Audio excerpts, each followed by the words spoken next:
I'm Eric Loy, and welcome to Loy Interviews. On this podcast, we talk with folks from the VTuber community on their channels, their talents, their stories, where they come from, and their plans for the future. We are joined by Eda the Great. Hi, Eda. Hi, Eric. How you doing? Doing good. Appreciate you coming on. Please introduce yourself to everybody. Well, I am Eda the Great. You can just call me Eda. I'm a Twitch streamer, and I'm mainly a VTuber, and the model I use is more or less based off of a Carnotaurus, which is a dinosaur. Oh. I usually play gacha games, fighting games, shooters. I play just about anything. If it's a game, I'll probably play it. And horror games. Yes, especially this time of year. Oh my gosh, I've never played a horror game in all of my time that on purpose. I don't think Fallout really counts, although it gets pretty close.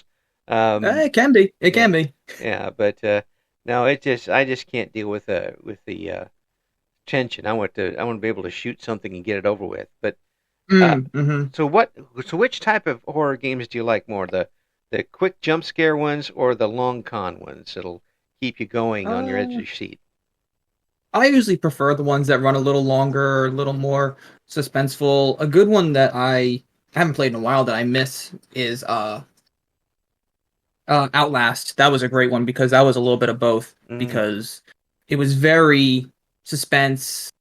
Not a lot happened for good chunks of time, and then all of a sudden everything would happen. That was always a lot of fun because that really gets the blood pumping.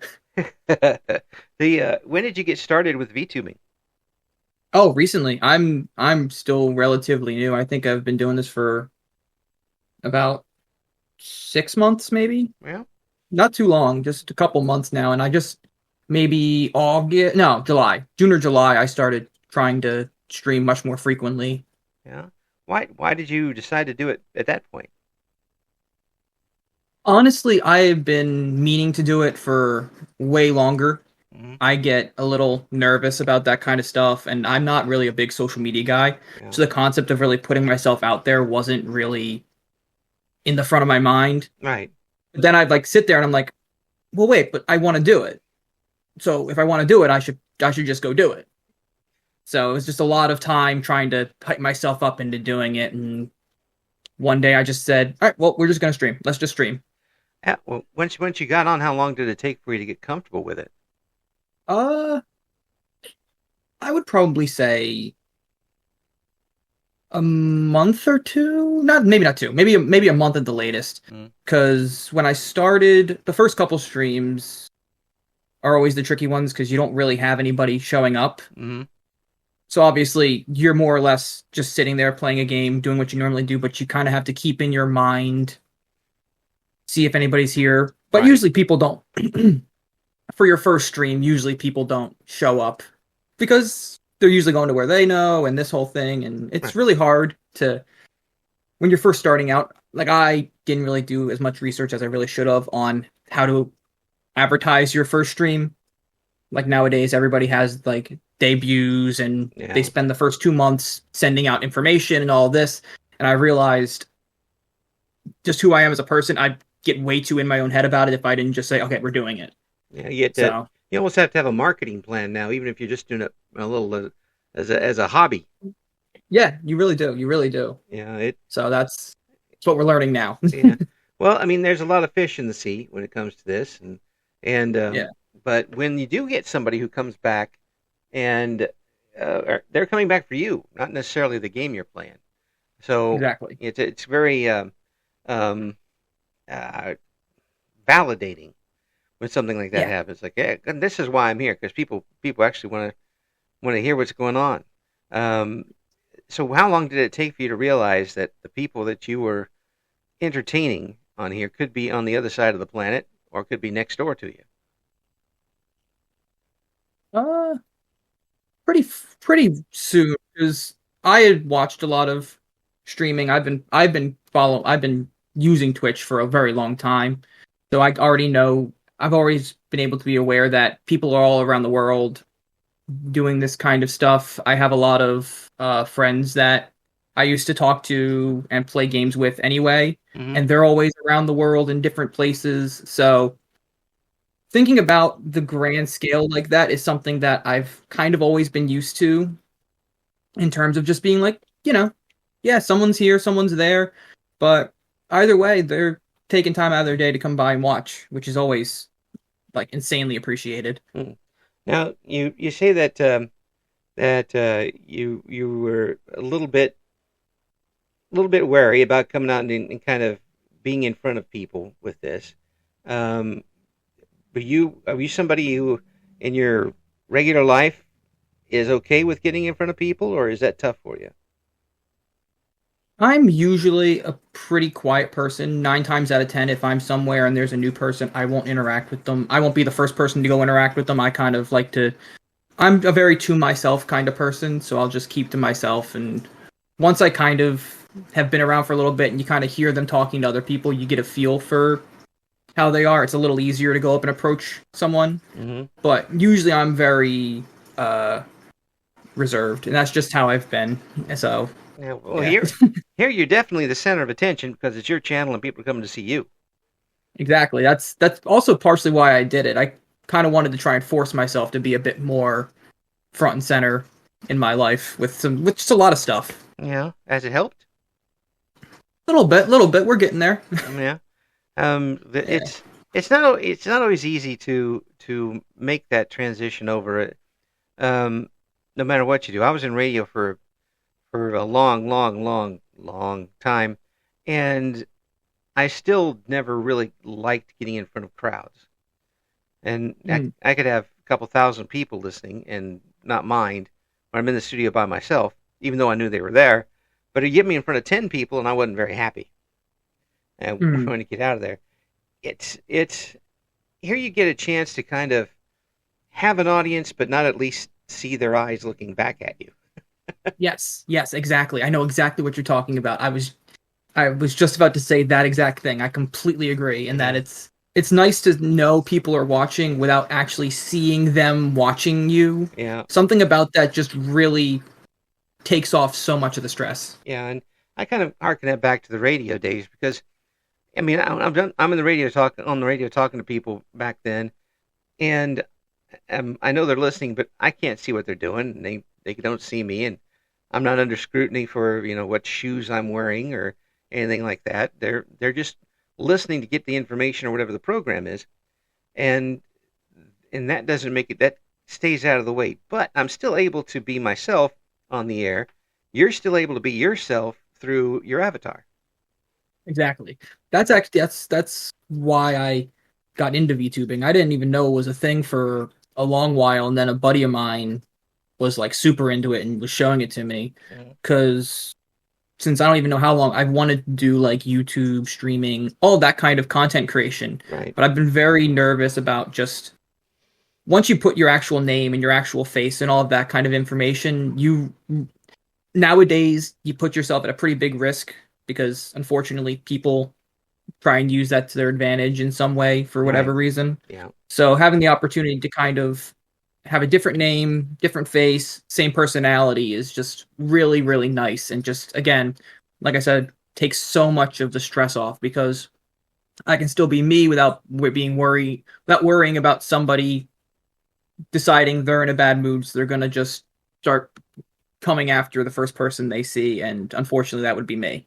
Yeah. Yeah. I mean, it still happens, but it's not going to wreck anything. Hopefully. I mean, you still have people who are going to be, they're going to be stupid in whatever you do. But if somebody goes out and tries to get a credit card under the name Eda the Great, they're more than likely probably not going to get it.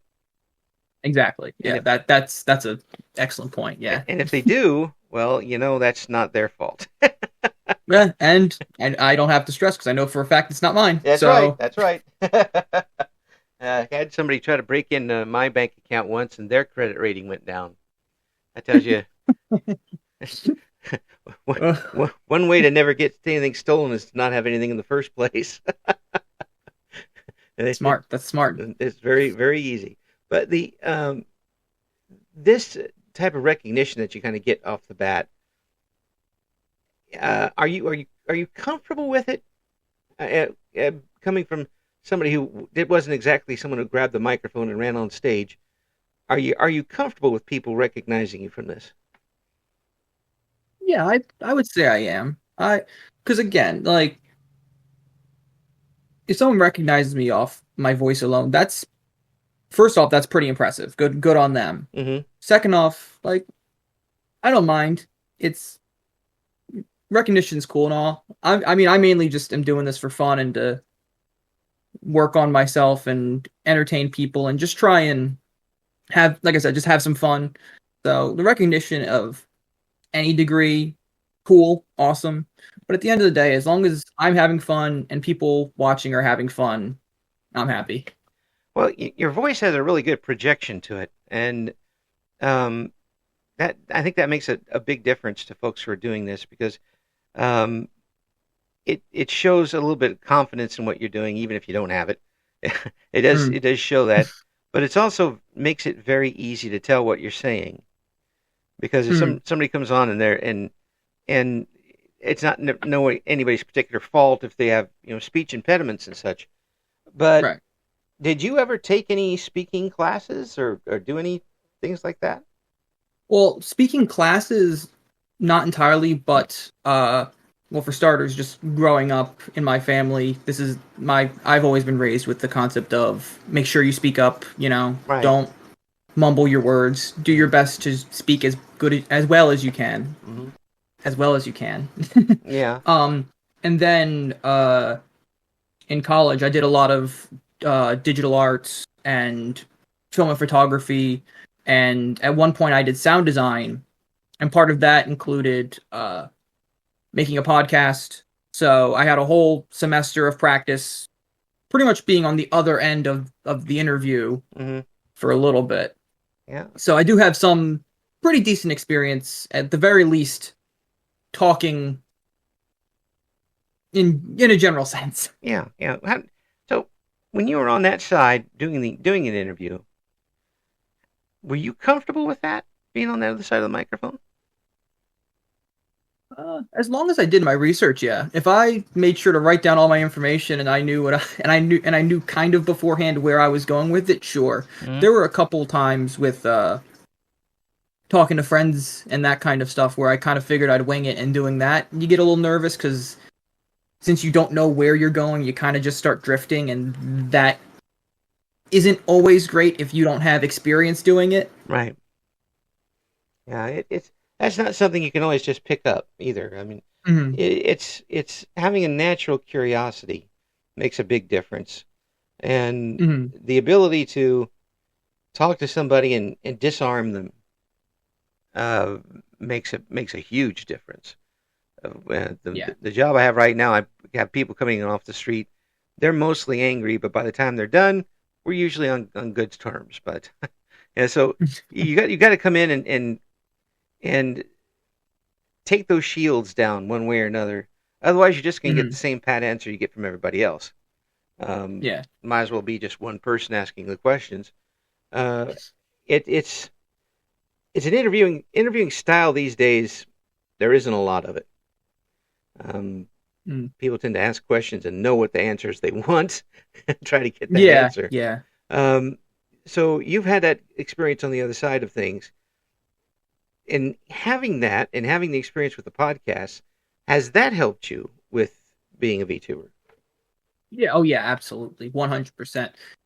Because part of that, the fun of that was we would have other people come in to talk to us, and that was great practice. And just talking to somebody that you didn't actually know, like I did a what's it called, like a collab last week with a couple other people. If I hadn't had the practice, I would have been so nervous to talk to them and interact with them, not knowing enough about them to really feel like I could speak. But because I kind of had that experience, I knew in advance, like, it's fine, just try and start something natural, do what you can do, and then start hitting the points of the research that you've done. But for starters, try and at the very least have some semblance of just a normal person. Don't get in your head about, oh, I don't know this. Ooh, what if I say this? Yeah. Like, once you start trying to think too many steps ahead, you start tripping and you get scared. Well, yeah, and I mean, everybody's got different styles of doing something like that, and I understand that. My style is to not write down any questions and listen to what the person says and go from that. Um, Mm. Otherwise, you're missing out on a lot of things. Yeah, yeah, And absolutely. if you're going in, I've done things where I've called up a local sheriff or deputy for a news story, and I said, "Look, I just need a sound bite. I'm going to give you one question. You give me the answer, and we're good." That's not an Okay. interview. That's getting a sound bite. Um, Right, right. but if we were going to go on for like 10 minutes to talk about it, it's a whole different scenario. Um, Hmm. that type of thing, and now you're not just going on. How long is your average stream? Um, it depends on what I'm playing. Mm-hmm. Usually, uh, like Wednesdays I play Magic the Gathering Arena, Mm-hmm. which is just like my weeklies, which is the usual. It's like win 15 games or something like that. So I'll just Right. play until I win 15 games. That Yeah. usually goes for about 2 to 3 hours. Mm-hmm. Uh, this week streams have been a little longer since Sparking Zero came out, which is Dragon Ball, and I've that's a big part of just my life, and I love that whole aspect. So I've Yes. been playing that. I think Monday and Tuesday those ran 4 hours. Last night I was probably up playing for 5 hours. I was streaming. I think something Wow. along around 5 hours, just because you just kind of get into it and you just lose track of time. Like I think I thought I was at 3 hours, and I looked down and saw the time code and was like, "Ooh, Well, I mean, you were having fun though. I mean, you were engrossed in it, and the people who were there with you knew that. So hmm. you weren't artificially stretching it out, Right, right, and that is very tough to do, and to keep an audience, no matter what you're trying to do. If you come into it, it's like I've got to fill 3 hours of time, and you're done with the game in an hour and 20 minutes. hmm. So now you got over half of what was left to try and fill Yeah, with something, yeah, and you can only talk around in a circle so many times before everybody just leaves. hmm. People don't realize how tough it is to keep up a conversation with anybody for a 4 hour period of time, 5 hour period of time, even if it's just chat or if it's you by yourself. That ain't easy.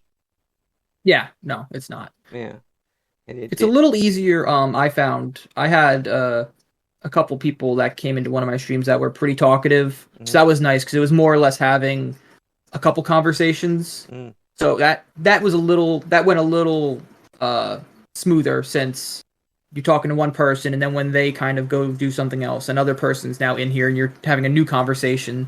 So that keeps things fresh. It's a lot better than, like, I've had a couple streams where I guess everyone's kind of tired. It's only one person's really talking, so yeah. you're having the conversation and you're like, "Ooh, okay, we've been doing this for a little bit. We're starting to get a little." The questions are once again. So you really, really do like cheese? Yeah, it's pretty much you're confirming the same thing over and over again. Really, really, really like that cheese. Uh, Mm, when you do the magic stuff online, the yeah. the card games that I see online, I know absolutely very little of the rules, and Magic is one of Mm, them. I know it's been around forever, um, and whether they're playing Yu-Gi-Oh, whether they're playing anything, I don't know the mm, rules. However, I can sit and watch them, and mm. the strategy is what gets me. Uh, like you have one card that affects another card that affects another card that that you're setting up something, they're trying to counteract that. It's chess on a different level, really, to Yeah, to me. yeah. So how long have you been doing Magic? I've been playing Magic for, oof, I think I started playing about freshman year of college. So that was about 6 years ago, I think. Yeah, So yeah. I started playing about 6 years ago. There was a bit of a dip for about 2 years, in which case I was just using the deck I bought off a friend Hmm. just to go that way. And then I think 2 years ago, it was recently they did a set that was based on Lord of the Rings. So that got me right back in. I came right back to immediately start picking up decks and cards and seeing what I could work with there. And since then, I've pretty much just been consistently playing and trying to learn more about the game and building and growing. And and they add so much stuff. It is a lot of stuff, but again, they keep adding to it. That's a little confusing to me being outside it, but you play the regular card game too, right? Not just online. Yeah. Oh yeah. I have a ton of the physical cards. I actually literally like right before this, I was modifying a deck I got the other day. Yeah. Because I bought one. They sell precons, which is basically they build the deck for you, they advertise it, they market it the whole 9 yards, and then you just buy it, and it comes with all these nice little pieces and fun bits to go with the deck itself. But what I like to do is I usually buy the deck they already made for you, and then you just start ripping it apart and trying to replace cards that you're like, I don't like that one, but I like this one, or oh, I really like this one. Let me find something that benefits that. So a little earlier today, I was playing around with a deck that I didn't get to really mess with yet. So you were kind of testing it out while you were. Yeah. I hope you can answer this for me because I don't really understand this, and it's going to sound like such a newbie question. But anyway, if you have a certain series of Magic the Gathering, can you use cards from another series in it, or does it have to be all from the same series? No, you can pretty much mix and match however you want. That's the great part about it. Like, they'll make cards that, when the game first came out, they make cards now that people still run in their decks because they've just been so consistently good. There are cards from the last set that I found really help out cards from the current set, and you can pretty much just pick and choose and do whatever you want with them. Like, I think the only rule is standard, you can only have 4 of a specific card. And then if you play Commander, which is what I play, which is a whole different line of rules and this and that and the other thing. Right. I could be here for hours trying to explain Commander to you. But you get 1 copy of every card, and you're locked in at 100 cards. You have 1 card each. So you really just hope that someone doesn't zap one of your cards that you're like, okay, this is the guy that's going to get me the game. You just hope that someone doesn't immediately tell you you can't play that. So is it Magic that has the draft online? Or I think there's one of the games that there are a number of cards, and you and the other person draft cards out of a deck to try and mill it? Yes. I think I heard a couple card games that do that. I know Magic's the big one because they sell. I think they stopped selling them. They used to sell this big box that had a bunch of packs in it. And what you and your friends would do is you'd get a couple friends, you'd all sit at a table, and you'd open a pack, take a card, and you guys would just hand them and pass them around over and over again until you used up all the cards, and you try and make decks out of that. And then you'd play with them. And then sometimes you can end up with absolute garbage. Yep. It's more likely than you think. This is a great card. I have nothing to use it with. That's the benefit of having friends, because then you say, hey, do you have a use for this? And when they say yes, you say, great, let me see all of your stuff. We'll trade. I'll force you to take this off my hands. That's basically right. So, there's so many different ways to do it, and they've done a very good job of expanding, but to enhance the game rather than just expanding for expanding's sake. And that's, again, all of this stuff, watching them online, watching you and others play online, is fascinating to me for the strategy involved. And to see somebody who's done it before and knows what they're doing is really something to see. Of course, seeing somebody who doesn't know what they're doing is also something to see. Yeah. How come my games only last 1 turn? Oh yeah, no, they'll Magic, you're maybe lucky if you can. About 5 turns is probably a pretty good game. Yeah. In games like Yu-Gi-Oh, it's considered a long game if you go to turn 3. They do so much stuff in the first turn. It turns into the point where, in my mind, you may as well have your opponent just go play solitaire instead of actually playing against somebody, because they'll just sit there playing cards over and over again for the next like 15 minutes. Mm-hmm. Pull out your phone, get a drink, and just hang out while they're doing everything. Yeah, yeah. I'm gonna have this modify this, which changes into this, and then throw it to the graveyard, and then pull it back out of the graveyard, and then put a chip on it, and then take that off. Yeah, I have a friend that's been playing card games for a very long time, and it's almost scary watching them actually play. Like, they have decks that we've had them promise they won't play when we're playing for fun because it does that. Like, he'll just start doing stuff, and after like a minute, it just turns into, I've lost track of what you're doing, so at this point we're going off faith here. Yeah. I'm gonna assume you've got this in the bag, so let's just keep doing your thing, man. Let me know when I'm out. You come back and you're just completely gone off the table. Or people who do all this fancy things. I imagine you've seen this too, because you played obviously for quite a while. Somebody does all these fancy things and it amounts to nothing. Mm-hmm. I've seen people start their process, and then I was playing against another friend one time, and I forget what he did. He played a single card. He played it, and I played something else that got rid of that card, and I did that, and he went, oh, well, you've ruined my process. I'm just going to forfeit. Like, it's just like, oh, that's it? You just disrupt the whole process somehow. That just completely negates everything you have. Wow, that's a really thin process.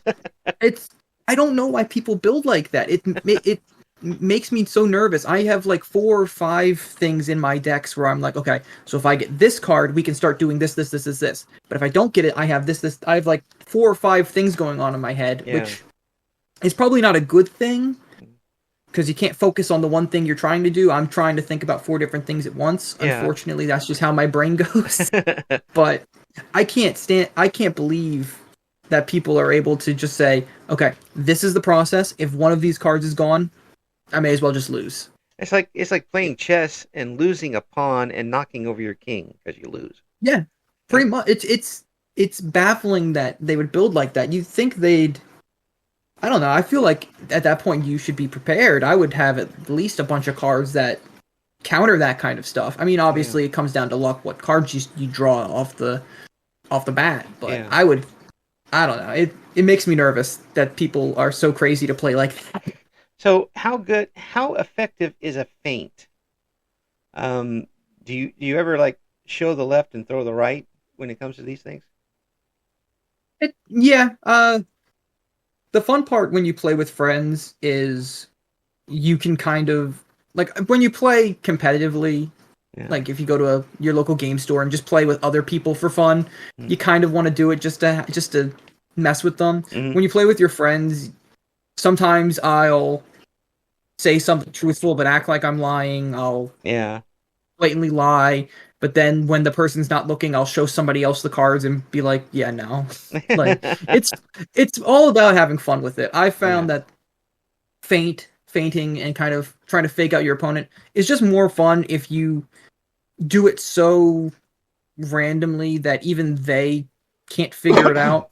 It's just a lot more fun to say, ooh, this hand's crap, and then immediately play like 4 or 5 things, and they're like, I thought you said it was crap. I'm like, it got better. Right. I used to call that the Jerry Lewis strategy in chess, where you know somebody else is better than you are, and you just go and do absolutely random things and confuse the heck out of them. Their brain is so hardwired to react that this is just like the World Championships in 1913, and then you do something that makes no sense at all, and then everything just falls apart for them, and that works 1 out of every 5 million times. But it does make the game fun though. Oh, absolutely. I have a friend, when I play fighting games, I am not very good at memorizing the 50,000 combos and this, that, and the other thing. So I'll just start doing stuff. And my one friend can't stand it because he has the process memorized. He knows, if they're doing this, I can counter this way, this. Meanwhile, I just start pushing buttons, and he starts to get annoyed because he's like, I can't keep up because I don't know what you're doing because you don't know what you're doing. I'm like, Well, I mean, at the end of the day, it's a strategy. If it's working, I'm just going to keep not knowing what I'm doing. Welcome to my nightmare. Yeah, I'm confused and you're confused. Guess one of us is going to figure it out eventually. It's a great evening factor there. Mm-hmm. Now, with your channel, have you got some goals that you want to do with it? Obviously, you're off to a good start, but what do you want to do with the channel? I mean, mainly what I want to do. Well, the priority right now is just get to the point where we're hitting affiliate. That's the that's everybody's end goal on that front. Get there so you can start. I don't know. In my mind, I would assume Twitch probably pushes you a little more once you hit that part. Once you get that level that they are able to actually acknowledge everything, you can kind of branch out a bit more. But I just like playing games, and this is just a great way to do it and kind of see if anybody else wants to watch and hang out while you're doing it. The goals at this point aren't anything too crazy. It's just get affiliate, and eventually I'm hoping to get enough people following me that I can start doing the real fun stuff like charity streams, all that kind of stuff, because that always seems like that's such a cool opportunity. They're helping good causes. Everybody's getting involved. It just seems like such a cool thing to start to grow a community and have people that can count on one another.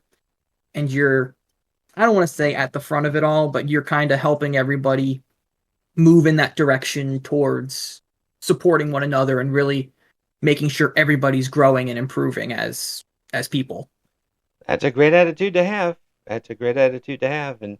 And I'd wish you all the best at it, Eda, because Thank you very much. It just sounds like you got a good head on your shoulders and some good ideas coming up, and I hope people flock to that.